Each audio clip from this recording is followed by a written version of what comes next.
Conte de Camargue, récit du folklore camarguais, choisi et adapté par Josette Gontier. Et toujours pour Marie, la chèvre d'or. En Arles vivait il y a fort longtemps un vieux sorcier qui répondait au nom de Desbruats. On le disait très habile, capable de jeter les maléfices les plus horribles. Aussi, les habitants de la contrée étaient-ils terrifiés par ce vieillard qui battait sans cesse la campagne à la recherche de plantes mystérieuses dont il connaissait les pouvoirs. Néanmoins, ils venaient volontiers le consulter ou lui demander d'intervenir quand une menace pesait sur eux. En effet, il n'est pas rare dans ce pays que l'orage se fasse si violent qu'en quelques heures toutes les cultures soient dévastées. Alors le Rhône roule des flots tumultueux, envahit les basses terres et anéantit les récoltes. Mais sous le soleil de juillet, la terre de Camargue se craquelle comme pour mieux recevoir la pluie. L'air se fait étouffant et toute la plaine attend un peu d'eau.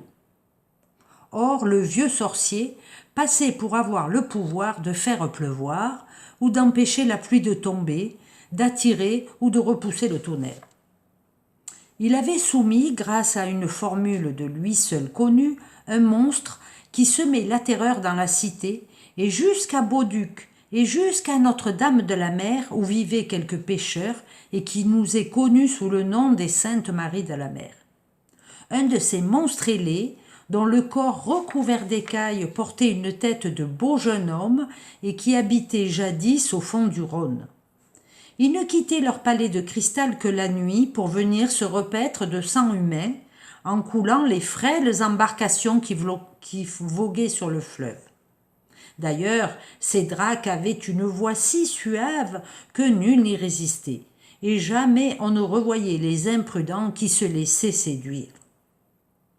Cramponné aux ailes du monstre qu'il emportait dans la nuit, Desbruats se réjouissait. Il serrait dans sa main une chaîne magique qui lui permettrait de connaître bientôt la cachette du roi des talismans, celui qui donne plaisir, richesse et pouvoir sur toute chose. Lorsque son équipage atteignit le rocher où dort l'esprit du mal, le sorcier neuf fois ceignit le roc de sa chaînette d'or. « Satan, ordonna-t-il, je t'enjoins de me révéler qui est le roi des talismans et où il se cache. »« S'il est un roi des talismans, répondit le malin, ce ne peut être que la chèvre d'or. Elle seule détient les pouvoirs que tu convoites. Mais je ne te dirai point sa cachette. Sache seulement qu'elle court sur la lande au premier rayon du jour. La lune, avant de disparaître, joue avec ses cornes de l'or le plus pur. Alors, un souffle léger monte de la mer et traverse les immenses étendues de terre et de sel. C'est Sansouire qui offre leur touffe de salicorne à la petite chèvre. La chèvre d'or broute l'herbe des marais au goût d'embrun dont elle est si friande et gambade sur la lagune. Mais il est plus difficile de l'atteindre que d'enlever une étoile au ciel, car nul n'y est jamais parvenu. Desbruats eut beau supplier, il ne parvint pas à en savoir davantage. Revenu en sa demeure, Desbruats s'empressa de combiner toutes ses sorcelleries afin d'inventer un charme pour capturer la chèvre d'or. On le voyait souvent dans la campagne arlésienne cueillir 1000 plantes tout en récitant des formules magiques. Puis il se hâtait de regagner son antre, mais personne n'aurait osé pousser la porte de la vieille maison, tant celui qui l'habitait inspirait de crainte. Les mois passèrent, et Desbruats eut enfin l'intuition que son entreprise serait bientôt couronnée de succès. Dans un vieux grimoire, il avait trouvé la recette d'un étrange sortilège, et le magicien pressentait qu'elle lui serait fort précieuse. Et s'il suffisait de se procurer des cheveux provenant de la tête d'un pendu, de les tresser en un fin lacet, comme le recommandait le parchemin, la chose paraissait aisée. Encore fallait-il tremper la cordelette dans la sueur et le sang. Le sorcier eut tôt fait de satisfaire à ces deux conditions, tant étaient nombreuses les pendaisons en ces temps troublés. Certain de son succès, il monta sur le drac et s'enfuit au s'approche de l'aurore sur la lande. La nuit régnait encore profonde et calme. Dans le silence, on n'entendait que les trilles d'un rossignol et le chant monotone d'un berger. Les étoiles commencèrent à pâlir et le souffle salé de la mer envahit la lagune. Bientôt, la première lueur du jour fit briller le poil et les cornes d'or de la chèvre qui bondit devant Desbruats. Sans plus tarder, celui-ci tendit son lacet magique. Mais la chèvre fit un écart et un éclair d'or zébra la lande déserte. Le vieux magicien se lança alors à sa poursuite. La bête merveilleuse gambadait à travers la lande et s'arrêtait sur les petites dunes de sable formées par le vent. Du haut de ses montilles, elle semblait narguer Desbruats, qui déploya maints stratagèmes pour ne point se laisser distancer. Elle s'immobilisa enfin sur un îlot formé par un vieux tronc d'arbre échoué et autour duquel s'était amassé un peu d'argile. Sur le teil, la chèvre d'or était prisonnière, et Desbruats crut bien qu'il la tenait. Mais d'un bond prodigieux, la chèvre d'or s'enfuit, traversa le marais pour aller se réfugier dans une touffe de roseaux. Dans sa poursuite, le sorcier laissait aux broussailles des lambeaux de ses vêtements. 7 fois il atteignit la bête merveilleuse, et 7 fois elle lui échappa au moment où il croyait la tenir. Sur les pierres du chemin ne restaient que quelques paillettes d'or fin, laissées par les sabots menus. Les rêveurs et les poètes qui auraient poursuivi la chèvre d'or s'en seraient contentés, mais Desbruats n'était ni rêveur ni poète. Il s'arrêta, épuisé et fort dépité. Juché sur le toit de roseau d'une cabane de berger, la chèvre broutait tranquillement les pousses d'herbes tendres qui y croissaient.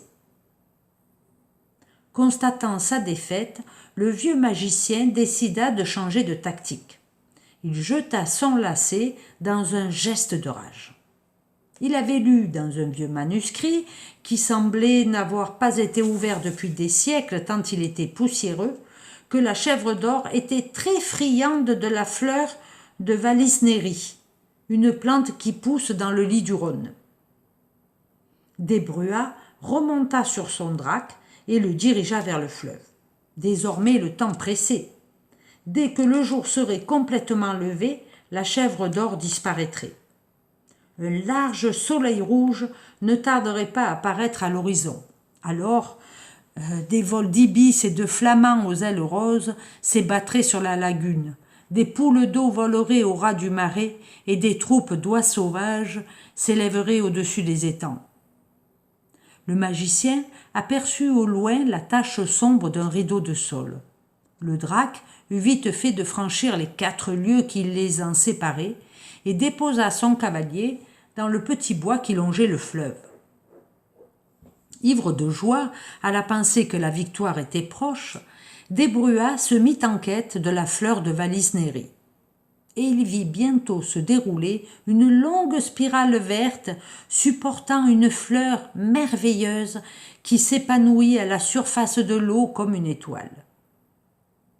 Juché sur le toit de la cabane, la chèvre d'or avait observé le manège. Lorsque le sorcier voulut lui offrir la fleur qu'il venait de cueillir, la petite chèvre ne bougea pas d'un pouce. Il eut beau la flatter, l'inviter à descendre, tous ses efforts furent vains. Rien ne put décider l'animal à venir croquer la fleur de Vallisnérie. Et cette fois encore, Desbruats dut déclarer forfait. Fou de rage, le magicien mit le feu à la cabane, et la chèvre disparut dans l'incendie. Mais, tandis qu'il s'en revenait sur son drac, il fut fort étonné d'apercevoir là-bas sur la lande la chèvre d'or qui mordillait une plante de fenouil.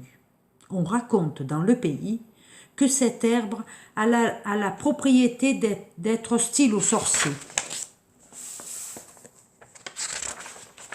de rompre les maléfices et d'éloigner ceux qui les jettent. Force fut pour Desbruats de renoncer à s'approcher de l'animal. Bientôt, il vit s'avancer un jeune berger, celui même dont il venait d'incendier la cabane. Appelant, il se dirigeait vers la chèvre d'or. Loin de s'enfuir, celle-ci se laissa approcher, puis se mit à le suivre, après avoir lancé au sorcier un regard ironique.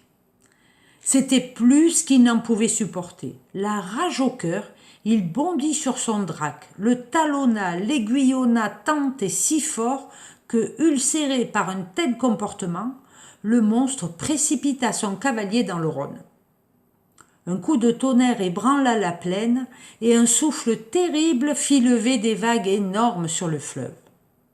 La chèvre d'or ne quitta le petit berger que lorsqu'il fut devenu l'un des plus riches propriétaires du terroir.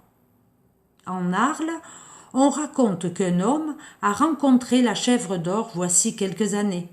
Pourtant, il ne devint ni riche ni heureux, car il ne suffit pas de rencontrer la chèvre d'or. Encore faut-il qu'elle vous juge digne de ses faveurs. Or, ce n'est point ce qui est arrivé à ce vieux fou de Mestre Ounourat, le joueur de fifre le plus gai, le plus recherché de tout le delta du Rhône. Parce qu'il avait un beau matin rencontré la chèvre d'or, il débita en tant et tant de sornettes et se vanta tellement de son aubaine que l'animal, ennuyé de se voir compromis par un sot, lui mordit l'oreille et le planta là. Il ne tarda pas à gaspiller ses biens et fut contraint de mendier jusqu'à son dernier souffle. Les mauvaises langues prétendent même qu'il avait perdu la raison. Voilà, au revoir.